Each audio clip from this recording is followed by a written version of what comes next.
From the top of the Empire State Building, broadcasting to the world and beyond, networking to build your net worth with the Everyday Entrepreneur Experience. So sit back and crank up the volume. You're now listening to the Pest Equity Podcast.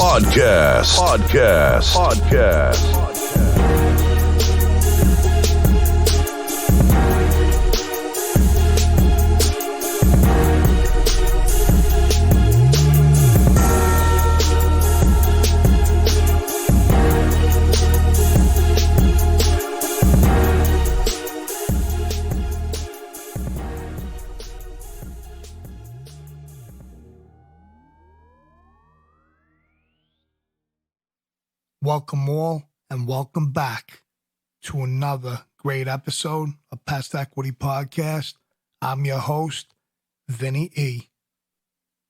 On episode 23, we're going to talk about the question of the week. What's the difference between sales and marketing? So the question of the week, and if you guys got a question, comment, concern, feel free, hit us up. pestequitypodcast@gmail.com. Shoot us a DM on the Instagram page, and we'll be more than happy to answer your question. I want to thank Joel from Virginia for the question. Joel asked, Pest Equity Podcast, can you explain what's the difference between sales and marketing? Thank you for the question. So, what's the difference between sales and marketing? Let's start with marketing. Marketing informs and attracts leads and prospects to your company, product, or service. Now, sales, on the other hand, works directly with prospects to reinforce the value of the company's solutions to convert prospects into customers. Now, that sounds simple, right? While these two business functions are different, they both share a common goal: to attract prospects and convert them to customers, ultimately generating revenue. Research reports found that organizations with a service level agreement, an SLA, between marketing and sales are 3 times as likely to be effective. But surprisingly, only 26% of respondents have a formal service level agreement. So, what do these business units do? And can they work together? Let's demystify the difference between sales and marketing and learn how to align the two. Sales and marketing are 2 business functions within an organization. They both impact lead generation and revenue. The term sales refers to all activities that lead to the selling of goods and services. And marketing is the process of getting people interested in the goods and services being sold. Sales is a term used to describe the activities that lead to the selling of goods or services. Salespeople are responsible for managing relationships with potential clients, which I call prospects, and providing a solution for prospects that eventually leads to a sale. And marketing encompasses all activities that help spark that interest in your business. Marketers use market research and analysis to understand the interest of potential customers. Marketing departments are responsible for running campaigns to attract people to the business brand, product, or service. There are a few general differences between marketing and sales. For example, marketing focuses its efforts on the general public or larger groups of people, while sales targets a smaller group of people or subsets of the general public. Well, how else do these two business functions differ? Let's jump into it. Marketing versus sales. To create a cohesive partnership between marketing and sales, we need to understand the core elements of each department.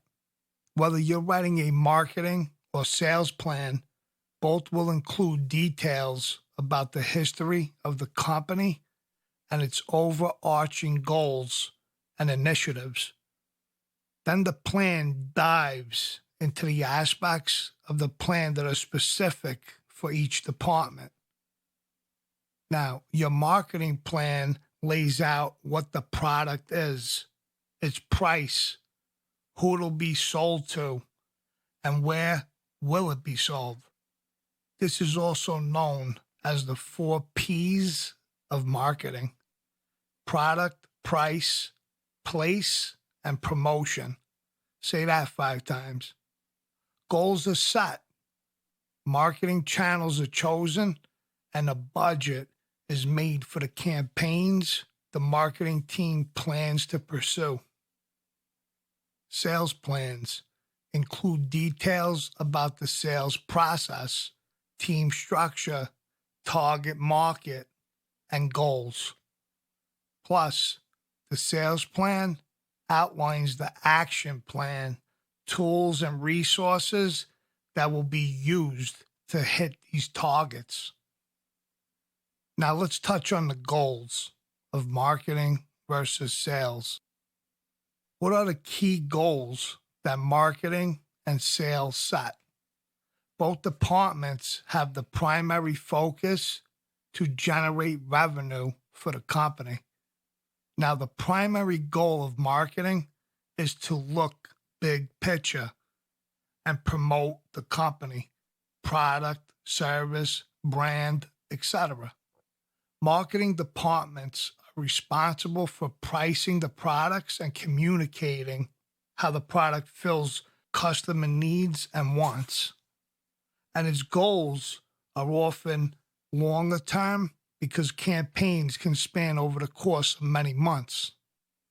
Now, on the flip side of that, for sales, the focus is to hit quotas and sales volume goals, and these tend to be shorter term. Sales goals are often measured month over month. Targets are defined, and sales management calculates how much their department, teams, and individual salespeople need to sell to meet the overarching goal. Now, here are some tools and resources. A CRM database is a tool that can be used by sales, marketing, and the company as a whole. This database helps all departments manage relationships with contacts, no matter which stage of the customer life cycle they're in. Social media can also be leveraged by both business units. For marketing, social media can be used to promote content, and for sales, it can be used as part of social selling strategy. Plus, there are tools that are specific to each department. Marketing tools: conversion rate optimization, CRO. Search engine optimization tools, project management tools, data reporting software, content creation tools. Sales tools: meetings app, documents tools, invoicing software, email management tools, inventory and order management software. The introduction of resources to a marketing or sales strategy is particularly dependent on new technology. For example, AI and live chat are newer tools that marketing and sales can use to develop relationship with leads. This type of personalized communication wasn't possible until recently, and companies can adopt new software and technologies as it's created. Let's talk about strategies. Marketing teams can take different strategic approaches depending on the type of campaign and customers they're targeting. Common marketing strategies include internet marketing, print marketing, blog marketing, search engine optimization, social media marketing, and video marketing. Now, similar to marketing strategies, sales methods can vary depending on its industries, products, market, and target customers. Some of the most popular methodologies are spin selling, solution selling, neat selling, conceptual selling, snap selling, customer-centric selling, inbound selling, medic, the challenger sale, and finally, the Sandler system. Each of these sales strategies helps a buyer to solve a problem, achieve a goal, or satisfy a need. And hopefully, the sales team's selling technique will lead to a sale and a new customer. So how do we get rid of this marketing versus sales storyline and create a partnership between the two, you might be asking? This can be done by aligning the two departments. Now, getting back to the service level agreement, the SLA that we spoke about in the beginning. Now, that is a contract that establishes a set of deliverables that one party has agreed to provide another. This is one of the best ways for marketing and sales from a partnership standpoint. In the SLA, both departments will define their shared goals, identify the buyer's personas or ideal client profile, and standardize lead definitions. It will also set protocol for lead management and outline how sales and marketing performance will be measured. When sales and marketing are aligned, the business is poised to attract and qualify more leads and generate more revenue. Well, I want to thank you all for tuning in to another great episode of Pest Equity Podcast. Again, thank you for the question. I hope that everything that I put out there today can help you out. If anybody has a question, comment, concern, want to be a guest on the show, hit us up. pestequitypodcast@gmail.com. Don't forget, go follow us on Instagram. Subscribe to our YouTube channel. Go check out our Teespring store. And we will see you guys all on the next episode. God bless. Thank you for tuning in to another great episode of the Pest Equity Podcast. Be sure to share, like, and subscribe. Follow us on Instagram at Pest Equity Podcast and join the Facebook group. Have a question or topic for the show? Shoot us an email at pestequitypodcast@gmail.com.